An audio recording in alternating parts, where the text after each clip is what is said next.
Muy bien, seguimos exponiendo la palabra, como lo hacemos cada domingo, texto por texto, libro por libro. Nos encontramos en Marcos, ya casi al final de Marcos, estamos en el capítulo 14,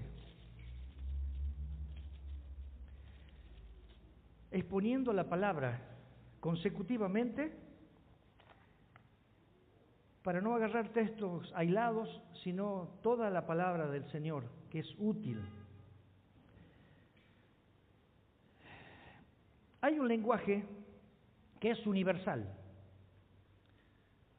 que quizás muchas madres lo usan sin darse cuenta.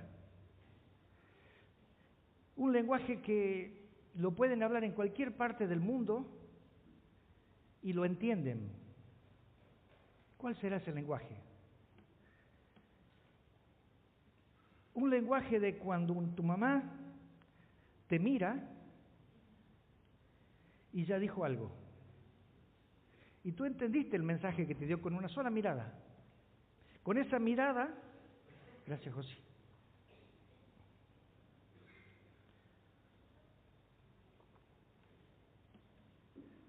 Con esa mirada tu madre te puede transmitir amor, te puede transmitir ternura, te puede transmitir orgullo, te puede transmitir aplausos, protección, te puede transmitir calma, te puede transmitir tranquilidad, pero también te puede transmitir corrección, enojo, malestar, duda. Y si seguimos viendo cuánto habla esa mirada de una madre, ustedes recordarán la de la suya, que cuando bajaba el ceño o cuando se abría los ojos grandes, usted ya sabía lo que... No hacía falta que diga nada. Y cuando se estaba portando mal y lo miraba de costadito, nada más y volvía a mirar de frente, suficiente. Para uno sentarse y quedarse tranquilo porque ya dijo, no hace falta que hable, ya dijo todo. Ese es un lenguaje universal que usamos nosotros, sin aprender a hablarlo, sino a través de las situaciones. Y este mensaje de esta noche lo he llamado una mirada que lo dice todo. Vayamos por favor, Marcos 14, al partir del versículo 66.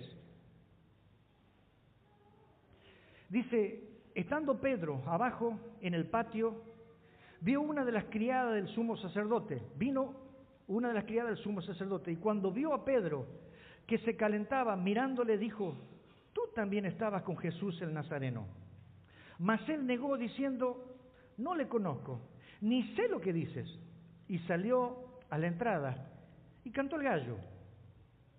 Y la criada, viéndole otra vez, comenzó a decir a los que estaban allí, este es uno de ellos, es de ellos. Pero él negó otra vez.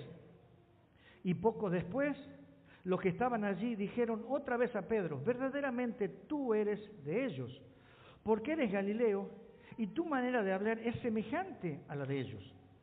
Entonces él comenzó a maldecir y a jurar, no conozco a este hombre de quien habláis.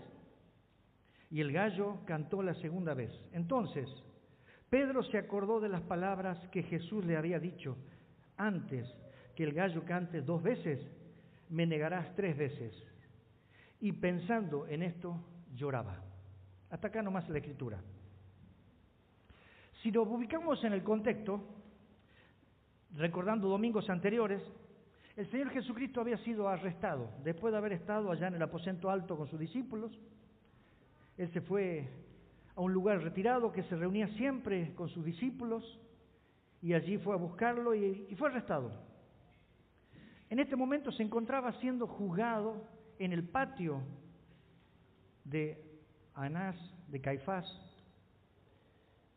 Y hay una frase que siempre usamos sin saber de dónde viene, entre gallos y medianoche. Allí fue juzgado nuestro Señor Jesús, entre gallos y medianoche, porque fue de noche, antes que el gallo cante. Y allí fue donde sacaron ellos un veredicto. Esta era la casa de Anás y de Caifás. Vivían como en un palacio, en un lugar donde tenían varios patios. quizás un patio de Anás, otro de Caifás y vaya a saber qué más. Pero era un lugar grande, un tipo palacio, donde había porteros, porque hubo un portero quien abrió la puerta, así que no tenía acceso a cualquier persona. Eran solamente las personas que el dueño de casa permitía que pasasen. Y allí, en ese lugar, fue juzgado nuestro Señor Jesucristo. Pero dice la palabra que Pedro le siguió hasta ese lugar, escondiéndose, quizás de noche, viendo cómo le llevaban, y llegó hasta la casa de Caifás. Pero no podía entrar, había una portera.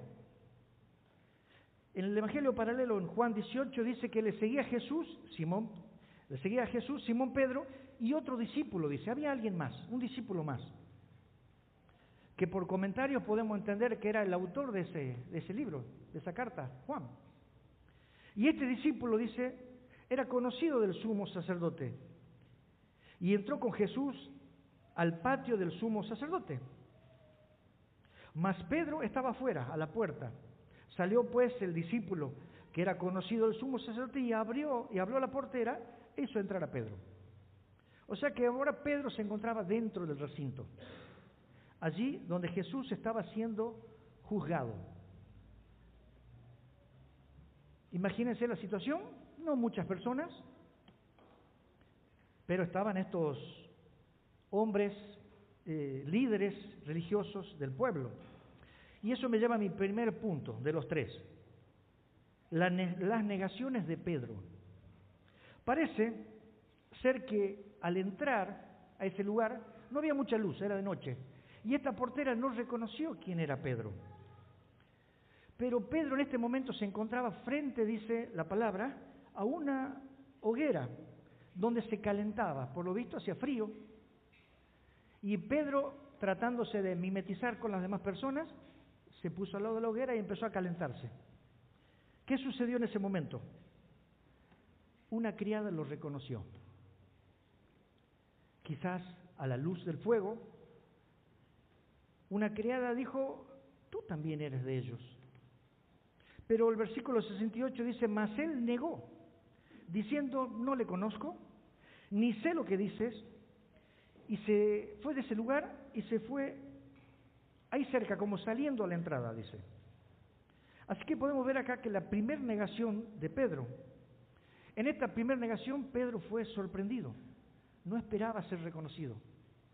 Hoy día podríamos decir, bien encamperado, con capucha tapada la cara, entró, estaba dentro, pero ahora en el frente del fuego, y quizás pudo hablar un poco palabras porque dice que conocían su acento, tú eres Galileo, lo descubrieron.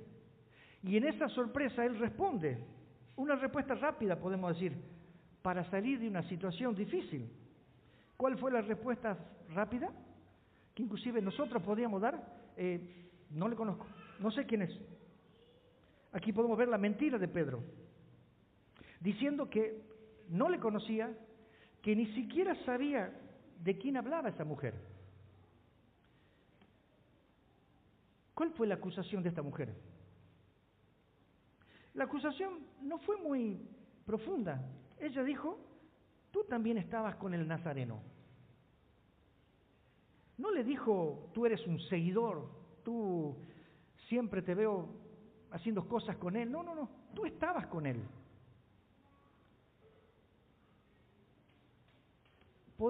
Inclusive él podría haber respondido, decir, bueno, yo en alguna ocasión estuve tratando de que no me reconozca y tratando de salir del problema. Bueno, en alguna ocasión estuve, pero no fue así.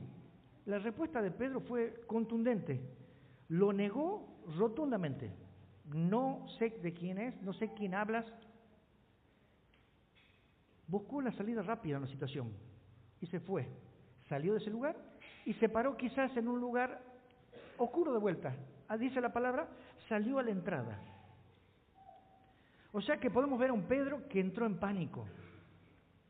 Me van a descubrir. Quizás un Pedro avergonzado, un Pedro deseoso de escapar, abandona el fuego del calor y se va al frío de vuelta, buscando quizás no perder la calma y tratar de seguir en ese anonimato. Y la palabra dice que en ese momento el gallo cantó. Pero no nos dice nada de que Pedro escuchó el gallo y pensó, no, es como que si el gallo cantó y no pasó nada. Pero el escritor, el autor de Marcos, él quiso relatar eso. ¿Por qué quiso mencionar eso? Porque justamente quería mostrar la profecía que había dado el Señor Jesús, de que antes que cante el gallo 2 veces, Él le iba a negar 3 veces. Quizás podemos ver unas horas antes, aquel momento que estaban en el aposento alto y Jesús les dijo, de cierto te digo que tú hoy, en esta noche, antes que el gallo cante, me habrás negado 3 veces. Le dio una profecía a Pedro, y Pedro no creyó en lo que el Señor le había dicho. Pero sucedió así. Vino la segunda negación, fue nuevamente acusado, y él volvió a decir, como dice el versículo 70, pero él negó otra vez. Y allí vino la tercera vez. Pero acá hay algo que quiero rescatar. Esta tercera vez fue mucho más allá de una negación rotunda, fue mucho más profunda, fue algo más vehemente, más expresiva que las otras 2. Versículo 71 dice, entonces él comenzó a maldecir y a jurar, no conozco a este hombre de quien habláis. Acá hay 2 palabras, 2 verbos, maldecir y jurar. Esto es lo que hizo Pedro. Con la primera, bueno, lo agarró de sorpresa. La segunda pudo meditar un poco, pero esta tercera ya fue premeditada. Y usó el verbo maldecir, que en la palabra griega, esa palabra original, dice anatematizo, lo cual se deriva del término castellano anatemizar, que quiere decir ser anatema. Pedro estaba diciendo en pocas palabras, estaba pronunciando un juicio divino de parte de Dios sobre él. Estaba diciendo, si yo estoy mintiendo, que Dios me maldiga. Esa era la palabra de Pedro. Que Dios cargue todo sobre mi cabeza y sobre mis hijos y mi familia si yo miento. Dios me maldiga. Y usó también la palabra, el verbo jurar, que el original es omnuo, que se refiere a una promesa solemne de veracidad. Como si diría Pedro, lo juro por la vida de mis hijos, lo juro por la vida de mi mamá, de mi papá, de todos mis parientes, que yo digo la verdad. Y acuérdense que Pedro lo estaba diciendo esto, ya no porque lo agarraron de sorpresa, ya es la tercera vez. Así que podemos ver que lo que comenzó como una simple negativa, podemos decir reactiva, un instinto, terminó con engaños, juramentos, maldiciones, pero esta vez premeditadas.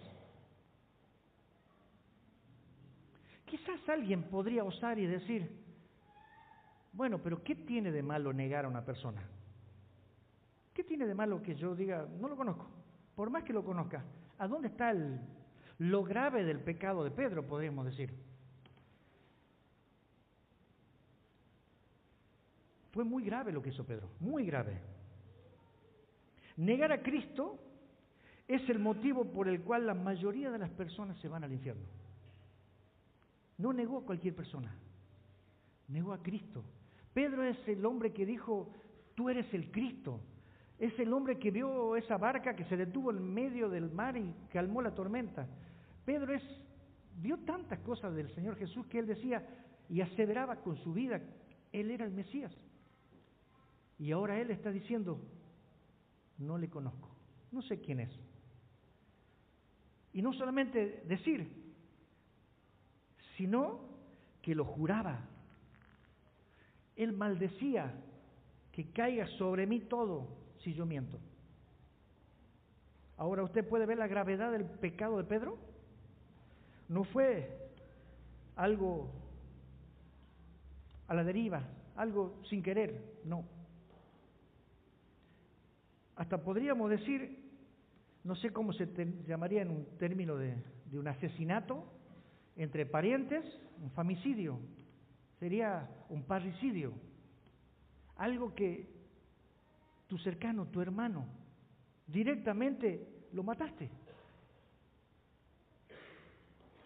Así que si podemos entender que el motivo por el cual las personas se van al infierno es por negar a Cristo, podemos darnos cuenta de que realmente Pedro estaba negando al Señor Jesús.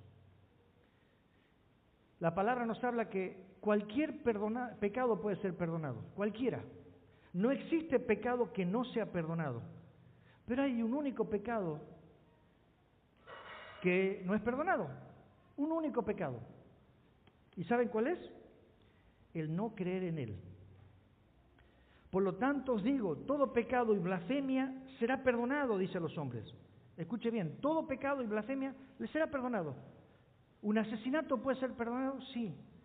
Y si seguimos levantando la vara, todo puede ser perdonado. Pero hay uno que la Biblia lo condena que no va a ser perdonado. Es la blasfemia contra el Espíritu Santo, dice. ¿Qué quiere decir eso? Justamente lo que dije, no creer en Cristo. No creer que el que estaba ahí siendo juzgado era el dueño del mundo. Y es lo que Pedro hizo. Pedro rechazó la única provisión que Dios envió a la humanidad. La única provisión que nos redarguye de pecado, la única provisión que nos lleva al arrepentimiento, es Cristo. Y él lo estaba negando. El único pecado imperdonable es rechazar el perdón de Cristo. Gracias a Dios que podemos darnos cuenta que somos salvos por gracia y no por obras. Eso es lo que tiene el Señor con nosotros, gracia. Y eso me lleva a mi segundo punto. Pedro se acuerda de las palabras de Jesús. Sígame con la escritura, en versículo 72. Y dice, y el gallo cantó la segunda vez. Entonces Pedro se acordó. Pedro se acordó de las palabras de Jesús. Le había dicho, antes que el gallo cante 2 veces, me negarás 3 veces. Y pensando en esto lloraba, dice la escritura. Tan pronto como terminó ese tercer episodio, el gallo cantó. Esa segunda vez, cumpliéndose la profecía del Señor Jesús, que dijo, eso va a pasar, Pedro. Y la palabra nos dice que Pedro lloraba. ¿Por qué lloraba Pedro? ¿Qué habrá pasado en Pedro que lloraba? Podemos tener muchas conjeturas, pero hay algo que el Evangelio paralelo nos muestra. Allí en Lucas 22:61 dice, justo después que el gallo cantara, vuelto el Señor, miró a Pedro. Vuelto el Señor, miró a Pedro. En esa oscuridad, donde Pedro primero estaba calentándose y después se apartó a un lugar oscuro para que quizás nadie lo viera. Allí estaba Pedro escondido en la oscuridad, tratando de mimetizarse con el mundo, tratando de esconderse con camperas y sábana frazada, lo que habrá tenido para abrigarse. Y en ese momento, al cantar la segunda vez el gallo, Jesús hizo una mirada y lo vio a los ojos a Pedro. ¿Qué dijeron esas palabras? Como hice mi introducción, ¿qué dijeron esos ojos de Jesús a Pedro? Una penetrante mirada que quizás perforó el alma, quizás quemó la conciencia de Pedro. Una mirada que quizás nunca olvidaría Pedro. Allí a un lado Pedro negándole en la oscuridad y allí Jesús siendo mal juzgado por esta gente. Seguramente nunca lo olvidaría. Tantas promesas hizo Pedro y a la hora siguiente no las cumplió. Pedro decía, aunque todos te nieguen, yo no lo voy a hacer. Pedro decía, aunque todos te abandonen o esto te abandone, yo no lo voy a hacer. ¿Cuántas promesas? Y en ese momento estaba negándolas cada una de ellas. como quizás nosotros también. ¿Cuántas promesas hicimos al Señor? De domingo a domingo quizás, y llegado el próximo domingo no las cumplimos. Y el Señor nos vuelve a perdonar. Y otra vez viene otra situación y prometemos y juramos al Señor que vamos a serle fiel. Y otra vez negamos al Señor. En ese momento, en esa mirada, seguramente el corazón y la mente de Pedro se inundaron de sentimientos, quizás sentimientos de culpa, de remordimiento, de vergüenza.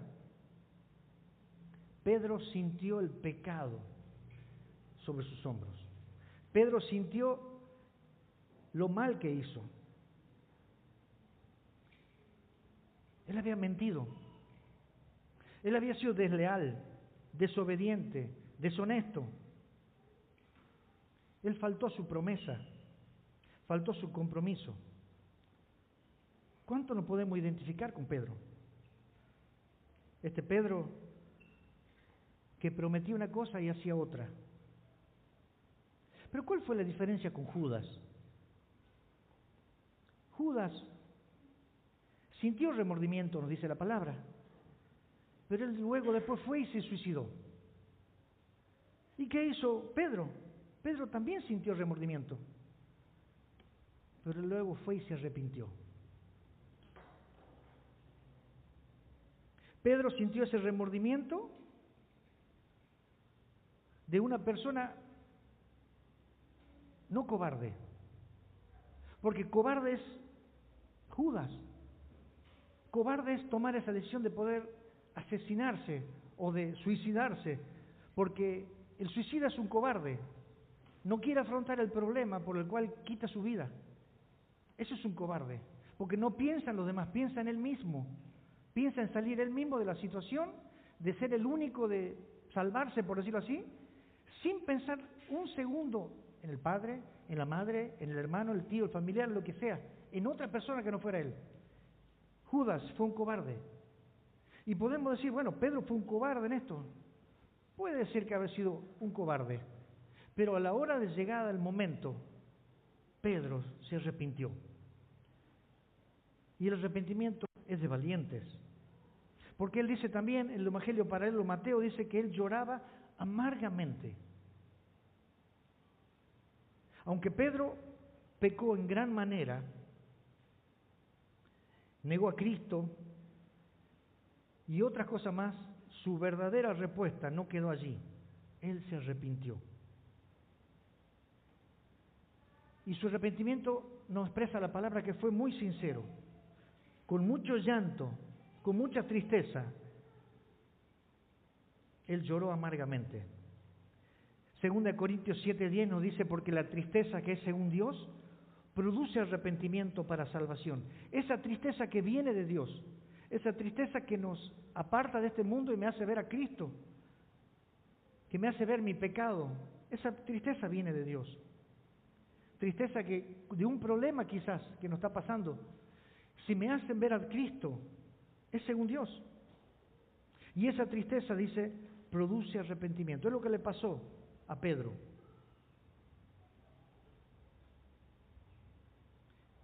¿Quién pecó más? ¿Judas o Pedro? Judas lo entregó, lo vendió por 30 piezas de plata.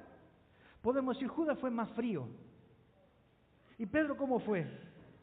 Pedro fue más miedoso, más mentiroso, pero Pedro fue más cercano al Señor Jesús. Y si nos ponemos a ver, uno de un enemigo se cuida, en cambio de un cercano comete mucho más daño a esa persona. Y eso es lo que hizo Pedro, un cercano cometiendo estos pecados.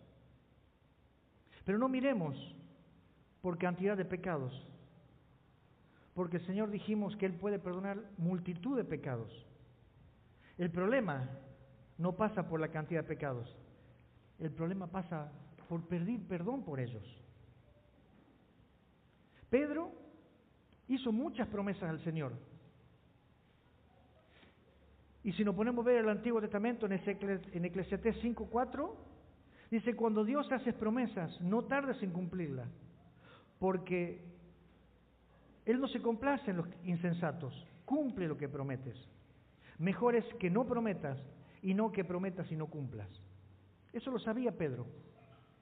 Y aún así hizo promesas, quizás con la buena intención de cumplirla, pero no lo hizo. Pero él pudo arrepentirse. Él pudo llorar amargamente. Mientras iba todo bien con Jesús, él era su amigo. Pero cuando los problemas comenzaron, lo negó. Eso muchas veces me hace acordar a nosotros, a mí. Cuando va todo bien, Jesús es mi amigo. Y cuando va todo mal, en vez de acercarme más a Él y decir, ayúdame, al contrario, nos alejamos de Él. Seguimos escuchando una voz del enemigo, lo que nos dice y creyéndole al enemigo. ¿Y dónde están todas las promesas que le hice al Señor? ¿Dónde están todos los juramentos que le hice? Señor, mi vida voy a dar por vos. A la hora lo negó. Señor, si es necesario morir. Una persona que le dijo, tú estabas cerca de él, ya parecía que se iba a morir.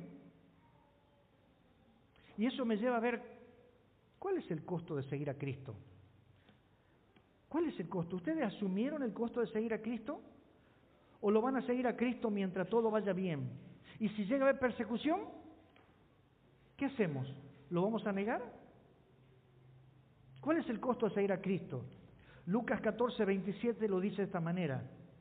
El que no lleva su cruz y viene en pos de mí, escuche bien, no puede ser mi discípulo. Así que cualquiera de vosotros que no renuncia a todo lo que posee, otra vez dice, no puede ser mis discípulos. El costo es alto.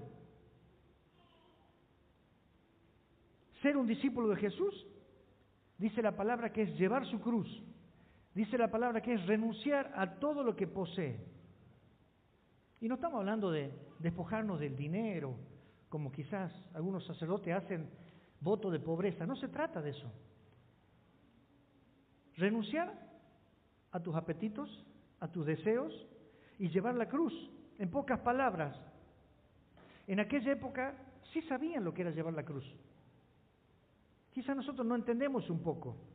Cuando alguien llevaba una cruz sobre sus hombros en esa época, primero era porque era un criminal, alguien que estaba destinado a muerte, alguien que estaba obligado a llevar esa cruz porque se lo merecía, porque ese era el medio de que lo iban a matar. Llevar su cruz era una señal pública de rendición. Mostraba quizás ya una persona muerta en vida, una persona que ya estaba entregada a Roma. Y si lo trasladamos eso al cristiano, llevar su cruz, sería algo parecido. Una señal pública de que estamos rendidos a Cristo. Una señal pública de que estamos muertos al pecado, pero vivos para Cristo, entregados a Cristo.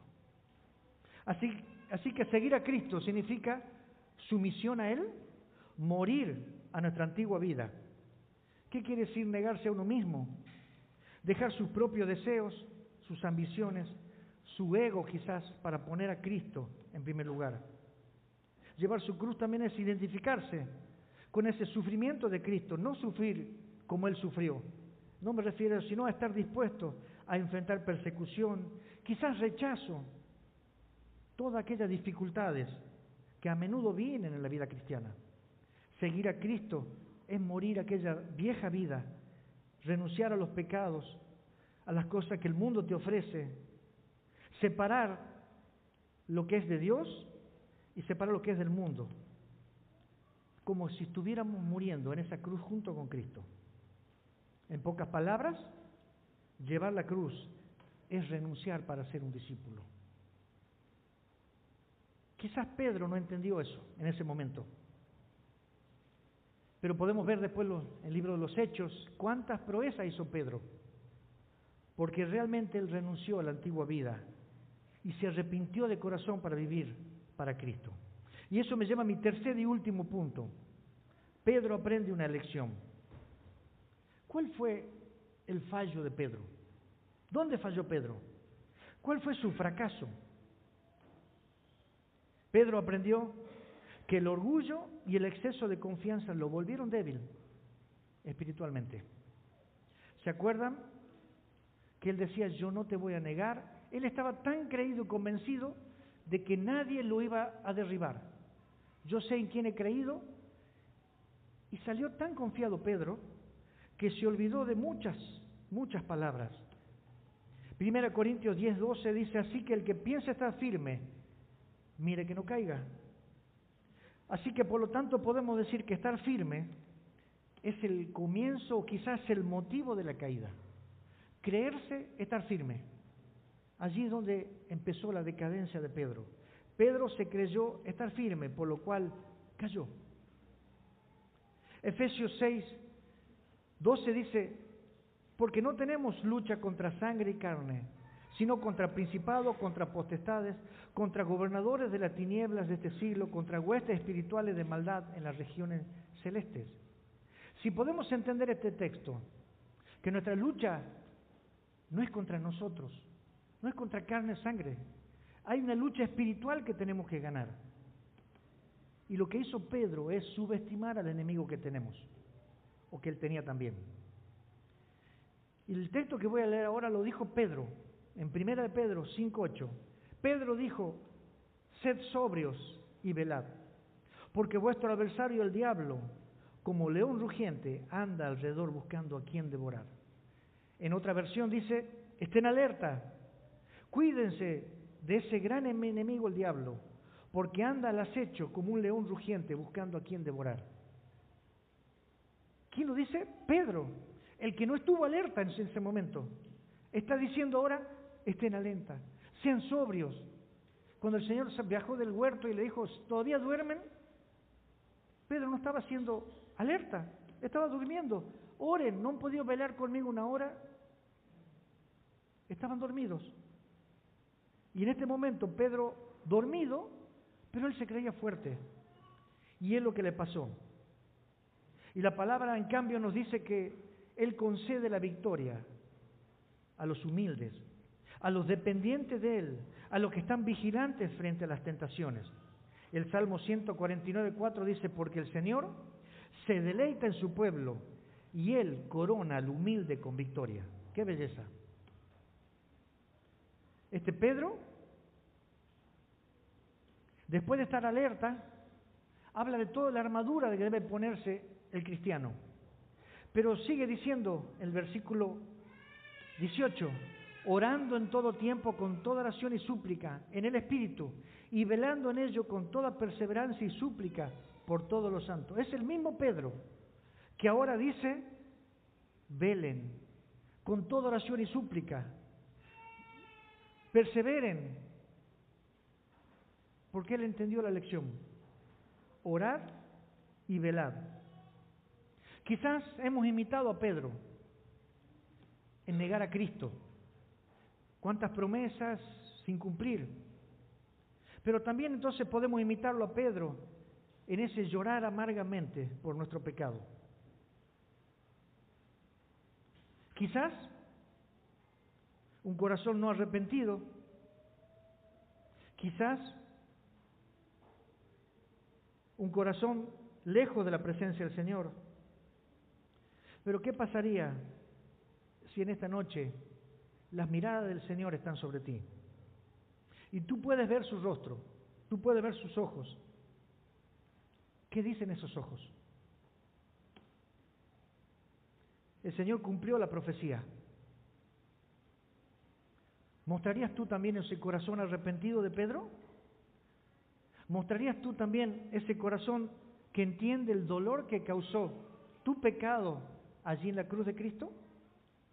Porque allí en la cruz fue donde Él cargó tus pecados y los míos. Y cada pecado fue pagado en esa cruz. Él cargó el pecado de toda la humanidad. deberías morir en esa cruz por tus pecados. Pero Él murió en tu lugar para que tú no pagues esa deuda. Él murió por aquellas personas que se arrepienten y creen en Él. ¿Qué te dicen los ojos de Jesús? ¿Qué te está diciendo esa mirada? Hijo, vuelve. Hijo, te perdono. Hijo, no tengo en cuenta lo que hiciste. Ven a mí. ¿Podrás tener el valor y el coraje que tuvo Pedro al arrepentirse? ¿O harás la de Judas? Te irás lejos. Si tú entiendes en esta noche que el Señor te está buscando, no des vuelta. Búscalo a Cristo con todo tu corazón. Él está cerca para oír tu oración. Arrepiéntete y cree en el único que nos puede perdonar. Mis obras no me perdonan. Todo lo bueno que yo pueda hacer es nada delante del Señor. El único medio de gracia que tenemos es Cristo. Él es el que te está llamando en esta noche. Arrepiéntete y cree en mí. Oramos. Gracias, nuestro buen Dios, por el gozo y el privilegio que tenemos, Señor, de tu palabra. Ayúdanos, Señor, a entender y a vivir conforme a tu voluntad. Señor, no podemos solos, te necesitamos. Que toda la gloria sea para ti, Padre. Grande eres, poderoso eres, perfecto eres, paciente eres, Señor, para esperarme hasta el día de hoy. Gracias por Cristo. Amén. Que Dios los bendiga.